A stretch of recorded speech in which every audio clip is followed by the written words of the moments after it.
You ever wake up to the sound of your life being chainsawed apart at 6 in the morning? That's how it all started for me.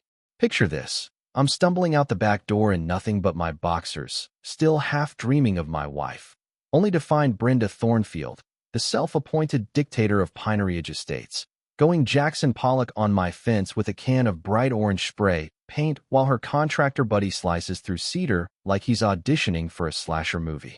The smell, oil, paint, sawdust, was so thick it burned the back of my throat. I could taste the bitterness, no kidding. Brenda in her $200 yoga pants, safety vest over a designer top, yelling at me about ruining her mountain view and community standards, waving some crumpled violation notice like it was a warrant for my arrest. Let me back up a sec. I'm Marcus Delua. I'm an electrical contractor, 52 years old, trying to hold it together after losing my wife, Sarah, to cancer. The payout from her life insurance, what was left after 2 brutal years of hospital bills and heartache, bought me a little ranch house sandwiched between 2 McMansions. I built that fence myself, every board, every nail, just to keep my hands busy and my mind off the empty space in my bed. Behind that fence, I planted Sarah's roses, lavender, and a few sunflowers she always said made the world feel lighter. That was my healing, until Brenda Thornfield declared war. Brenda, the HOA president from hell, real estate agent, Lux Lady plates on her Range Rover, 2 entitled sons who turn every Friday night into a frat party. But somehow it's my work truck and my lawn that keep earning fines. She's got time on her hands and a taste for power, stalking our block with a binder of bylaws so thick it could stop a bullet. She fined me for everything. Lawn a half-inch too tall, garbage bins out for 20 minutes, a rake leaning against my house. $50 here, $50 there.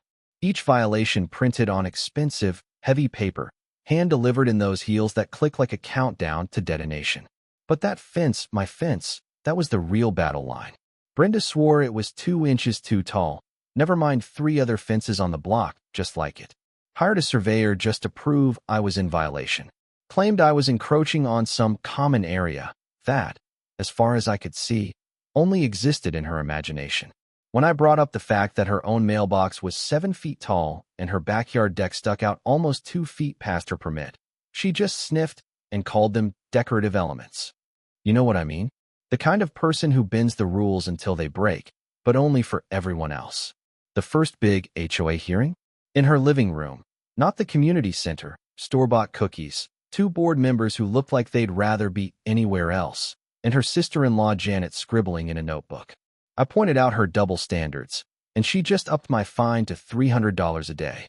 That's when it hit me. She thought I was beat, just another guy with nothing left to lose, easy pickings. But I'd already lost everything that mattered. I wasn't scared of her anymore. That's when the counterattack began. Brenda showed up with her surveyor, parading around my backyard, acting like she was filming an episode of Law and Order, HOA Victims Unit. What she didn't know is I was doing some sleuthing of my own, taking a walk around the neighborhood, snapping photos of all her violations. Her mailbox, her illegal deck, the industrial-grade landscape lights in her prize rose garden. All of it quietly building my own little arsenal. But the real bombshell came from the courthouse. In a room that smelled like dust and old sweat, I dug up the original HOA incorporation documents. Turns out, Brenda's precious Pinery Estates HOA had never even been filed properly with the county. For years, they'd been enforcing rules, collecting dues, handing out fines, none of it legally binding. Yeah, that happened. All this time, the emperor had no clothes. I waited for Brenda's next move. It came with a certified letter from some law firm with a name long enough to wrap around the block. Demands, threats, the whole routine.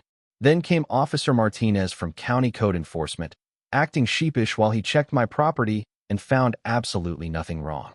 Brenda, meanwhile, was spreading gossip at the mailbox, calling me a problem neighbor. I wasn't alone anymore. Neighbors started talking, whispering about her, about the fines, about the favoritism. Then I stumbled onto her real game. Digging through county records. Thank you, Army training, always check your opponent's supply lines. I found out Brenda was quietly negotiating to sell a patch of common area to a cell tower company. My fence wasn't about views or property values. It was about money. My fence was in the way of her cash grab. So I brought in the cavalry. I organized the other homeowners, especially the ones Brenda had targeted. Mrs. Patterson, whose garden Brenda kept threatening, the Santos family, who were getting fined for their kids' swing set. I shared what I'd found. The bogus fines, the shell companies Brenda had used to funnel over $40,000 out of HOA funds, the illegal contract with her brother-in-law's landscaping company. We filed a complaint with the Attorney General, called for a full homeowners meeting, demanded transparency. That morning, Brenda got a letter from the state. I watched her open it from my kitchen window, her face draining of color. I'd barely had time to savor the victory when she hit back, hard. Served me with a restraining order, accused me of threatening her, submitted a doctored recording. The deputies came by, polite but firm, told me to keep my distance. Brenda immediately called an emergency HOA board meeting, locked me out, and pushed through a vote to demolish my fence. She gave the contract to her brother-in-law, tacked on a $4,200 bill, threatened to slap a lien on my house. But Brenda made a mistake. She filed the restraining order using her business address, not her home address. On top of that, she claimed a phone call happened while my cell records proved I was across town at grief counseling. My attorney, Sarah Blackwood, nearly laughed out loud when she saw the paperwork. Perjury, she said, felony-level stuff. Meanwhile, the real turning point came when Dr. Hoffman, the old board member, handed me a manila folder he'd been keeping for years. Documentation of Brenda's violations, fraudulent spending, secret board meetings, all of it. I called Channel 7, told them they might want to send a camera crew to watch the showdown. Sunday night, Brenda was desperate.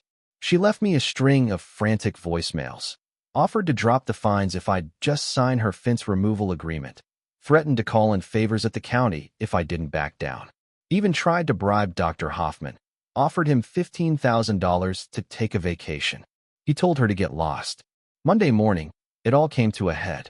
Brenda in her white blazer and pearls, standing by the demolition crew, playing the part of the triumphant queen.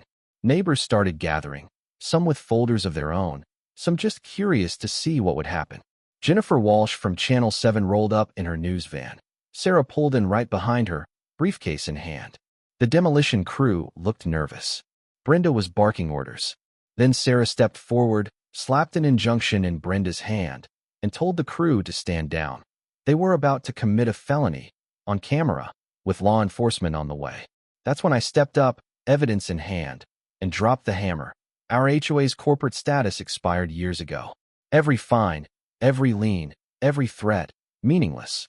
Brenda started losing it, first denying, then blaming, then flinging slurs that got caught on camera for everyone to see. By the time the deputies showed up, the whole neighborhood was watching, phones out, documenting her meltdown. Brenda got served, her demolition contract voided, her so-called authority shattered. We cheered. Not gonna lie, it was the most satisfying morning I'd had in years. The fallout was brutal. The lawsuits came fast, class action, criminal charges, state real estate board. Brenda lost her license, her McMansion, her Range Rover, even her marriage. The insurance company paid out $438,000 in settlements. My neighbors and I took over the association, filed the paperwork, set up real elections. Dr. Hoffman runs the board now. Mrs. Patterson keeps the books, I coordinate maintenance. We started a scholarship fund for local kids, first-gen college students, future advocates, anyone who might someday have to fight a Brenda of their own. That fence still stands, Sarah's roses blooming behind it. The board's weathered but unbroken. We turned what was once a symbol of division into a community gate, a walking path, a place where people gather for potlucks and summer nights instead of hiding behind closed doors. Property values went up. New families moved in, drawn by the stories of how we took our neighborhood back. The ripple went statewide. Channel 7's series on HOA corruption inspired new laws, annual corporate status checks, transparency requirements. I started consulting, pro bono, on HOA reform cases. It felt good, turning all that misery into something that helped people. So that's the story, how a 6-foot fence became the line I wouldn't let anyone cross, and how fighting back built something better than I ever expected. You got your own HOA nightmare? Drop your story in the comments. Let's drag these bullies into the light together. And hey, if seeing justice served made your day, smash that like button. Tell me your take on right and wrong down below. and stick around. I've got more stories about underdogs beating the odds coming up. Next time, wait till you hear how a disabled vet took down an entire predatory towing company with nothing but grit, paperwork, and a tape recorder. Stay tuned.